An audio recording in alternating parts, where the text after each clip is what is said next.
Operation Traffic Watch now returns you to the station, and Herb Robson with Freeway Frolic. Thank you, Bill. We'll be hearing from you again later. And now back to the musical portion of our show today, bringing you recordings from the Roaring Twenties. For many years, it was only on very rare occasions that the word capitalism, in the name of Karl Marx, could be found in our newspapers.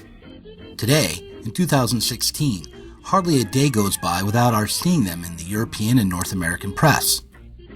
We are told that there is too much polarization of wealth, too much debt, that bankers are paid too much, that there is too much or too little credit, or quantitative easing, and so on, ad nauseum.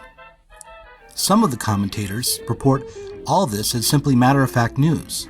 Others appear radical, telling us that capitalism isn't working and something should be done about it. But what? With very few exceptions, they offer only suggestions about how to manage the system better and more fairly.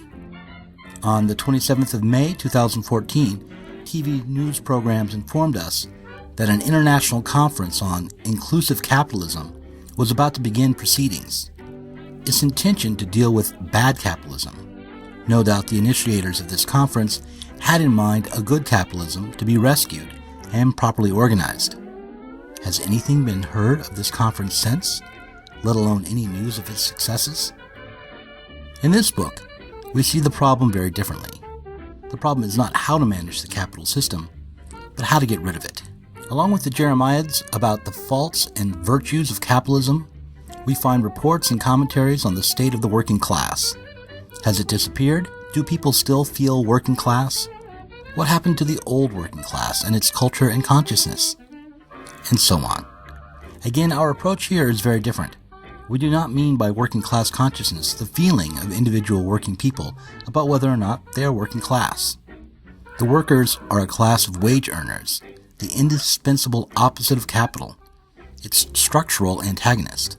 And so, as for class consciousness, we focus on the possibilities of a working class movement aimed at overcoming wage slavery, with the recognition in theory and in practice that capital has inescapably created, in that movement, what Marx and Engels in the Communist Manifesto of 1848 referred to as its own gravediggers.